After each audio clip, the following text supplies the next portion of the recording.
ಭಗವದ್ಗೀತೆ ಅಧ್ಯಾಯ 7 ಜ್ಞಾನ ವಿಜ್ಞಾನ ಯೋಗ ಭಗವದ್ ಜ್ಞಾನ ಶ್ಲೋಕ 16 ಚತುರ್ವಿಧ ಭಜಂತೆ ಮಾಂ ಜನಾಃ ಸುಕೃತಿನೋರ್ಜುನ ಆರ್ತೋ ಜಿಜ್ಞಾಸುರಾರ್ಥರ್ಥಿ ಜ್ಞಾನಿ ಚ ಭರತರ್ಷಭ.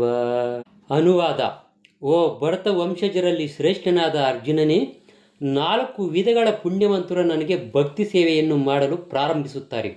ದುಃಖಿಗಳು, ಜಿಜ್ಞಾಸುಗಳು, ಐಶ್ವರ್ಯವನ್ನು ಬಯಸುವವರು ಮತ್ತು ಪರಾತ್ಪರದ ಜ್ಞಾನದ ಅನ್ವೇಷಣೆ ಮಾಡುವವರು.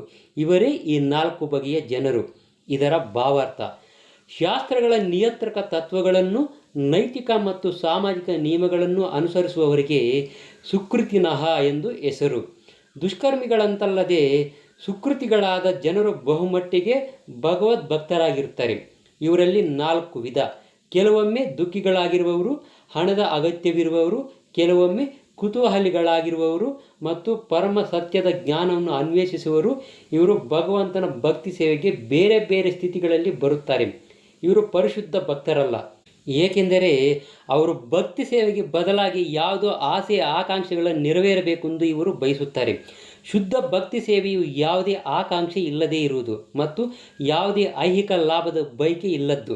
ಶುದ್ಧ ಭಕ್ತಿಯನ್ನು ಭಕ್ತಿ ರಸಾಮೃತ ಸಿಂಧುವಿನಲ್ಲಿ ಹೀಗೆ ವಿವರಿಸಲಾಗಿದೆ: ಅನ್ಯಾಭಿಲಾಷಿತ ಶೂನ್ಯಂ ಜ್ಞಾನ ಕರ್ಮಾದ್ಯನಾವೃತಂ ಅನುಕೂಲ್ಯೇನ ಕೃಷ್ಣಾನುಶೀಲನಂ ಭಕ್ತಿರುತ್ತಮ.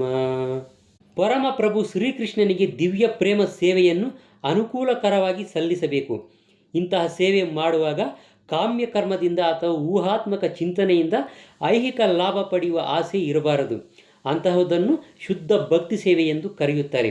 ಈ 4 ಬಗೆಯ ಜನರು ಭಕ್ತಿ ಸೇವೆ ಮಾಡಲೆಂದು ಭಗವಂತನ ಬಳಿಗೆ ಬಂದು ಪರಿಶುದ್ಧ ಭಕ್ತನೊಬ್ಬನ ಸಹಯೋಗದಿಂದ ಸಂಪೂರ್ಣವಾಗಿ ಪರಿಶುದ್ಧರಾದಾಗ ತಾವು ಪರಿಶುದ್ಧ ಭಕ್ತರಾಗುತ್ತಾರೆ.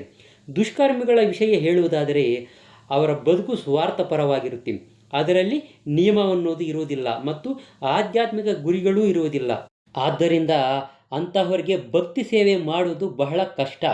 ಆದರೆ ಅವರಲ್ಲಿಯೂ ಸಹ ಕೆಲವರು ಅಕಸ್ಮಾತ್ತಾಗಿ ಪರಿಶುದ್ಧ ಭಕ್ತನ ಸಂಪರ್ಕಕ್ಕೆ ಬಂದಾಗ ಪರಿಶುದ್ಧ ಭಕ್ತರಾಗುವ ಸಾಧ್ಯತೆಗಳು ಇರುತ್ತವೆ. ಫಲಾಪೇಕ್ಷಿತ ಕರ್ಮಗಳಲ್ಲಿ ಸದಾ ಮುಳುಗಿರುವವರು ಐಹಿಕವಾಗಿ ಕಷ್ಟದಲ್ಲಿರುವಾಗ ಭಗವಂತನ ಬಳಿಗೆ ಬರುತ್ತಾರೆ ಮತ್ತು ಆಗ ಪರಿಶುದ್ಧ ಭಕ್ತರೊಡನೆ ಸೇರುತ್ತಾರೆ. ಅವರು ತಮ್ಮ ನೋವಿನ ಕಾರಣದಿಂದಾಗಿ ಭಗವದ್ ಭಕ್ತರಾಗುತ್ತಾರೆ. ಹತಾಶರಾದವರು ಸಹ ಕೆಲವೊಮ್ಮೆ ಪರಿಶುದ್ಧ ಭಕ್ತರ ಸಹವಾಸವನ್ನು ಪಡೆಯುತ್ತಾರೆ ಮತ್ತು ಭಗವಂತನ ವಿಷಯವನ್ನು ತಿಳಿದುಕೊಳ್ಳಲು ಕುತೂಹಲಿಗಳಾಗಿ ಹಂಬಲಿಸುತ್ತಾರೆ. ಇದೇ ರೀತಿಯಲ್ಲಿ ಒಣ ತತ್ವಶಾಸ್ತ್ರಜ್ಞರು ಜ್ಞಾನದ ಎಲ್ಲ ಕ್ಷೇತ್ರಗಳಲ್ಲಿ ನಿರಾಶರಾದಾಗ ಕೆಲವೊಮ್ಮೆ ಭಗವಂತನ ವಿಷಯವನ್ನು ತಿಳಿದುಕೊಳ್ಳಲು ಬಯಸುತ್ತಾರೆ. ಅವರು ಪರಮ ಪ್ರಭುವಿನ ಭಕ್ತಿ ಸೇವೆಗೆ ಬರುತ್ತಾರೆ. ನಿರಾಕಾರ ಬ್ರಹ್ಮನ ತಿಳುವಳಿಕೆಯನ್ನು, ಅಂತರ್ಯಾಮಿ ಪರಮಾತ್ಮನ ತಿಳುವಳಿಕೆಯನ್ನು ಮೀರಿ ಪರಮ ಪ್ರಭುವಿನ ಅಥವಾ ಅವನ ಪರಿಶುದ್ಧ ಭಕ್ತನ ಕೃಪೆಯಿಂದ ದೇವತ್ವದ ಸಾಕಾರ ಕಲ್ಪನೆಗೆ ಬರುತ್ತಾರೆ. ಒಟ್ಟಿನಲ್ಲಿ ದುಃಖಿಗಳು, ಜಿಜ್ಞಾಸಿಗಳು, ಜ್ಞಾನಿಗಳು ಮತ್ತು ಹಣವನ್ನು ಬಯಸುವವರು ಇವರೆಲ್ಲರೂ ಕೂಡ ಐಹಿಕ ಬಯಕೆಗಳಿಂದ ದೂರವಾಗಿ ಐಹಿಕ ಪ್ರತಿಫಲಕ್ಕೂ ಆಧ್ಯಾತ್ಮಿಕ ಉತ್ಕರ್ಷಕ್ಕೂ ಸಂಬಂಧವಿಲ್ಲ ಎನ್ನುವುದನ್ನು ಅರ್ಥ ಮಾಡಿಕೊಂಡಾಗ ಪರಿಶುದ್ಧವಾದ ಭಕ್ತರಾಗುತ್ತಾರೆ. ಇಂತಹ ಶುದ್ಧ ಹಂತವನ್ನು ತಲುಪುವವರೆಗೂ ಭಗವಂತನ ಆಧ್ಯಾತ್ಮಿಕ ಸೇವೆಯಲ್ಲಿ ನಿರತರಾದಂತಹ ಭಕ್ತರಿಗೆ ಫಲಾಪೇಕ್ಷೆಯ ಕರ್ಮಗಳು, ಐಹಿಕ ವಿದ್ಯೆಯ ಅನ್ವೇಷಣೆ ಇಂಥವುಗಳ ಮಾಲಿನ್ಯ ಇದ್ದೇ ಇರುತ್ತದೆ. ಮನುಷ್ಯನು ಪರಿಶುದ್ಧ ಭಕ್ತಿ ಸೇವೆಯ ಹಂತಕ್ಕೆ ಬರಲು ಸಾಧ್ಯವಾಗುವಂತಹ ಮೊದಲು ಇವೆಲ್ಲವನ್ನೂ ದಾಟಬೇಕಾಗುತ್ತದೆ.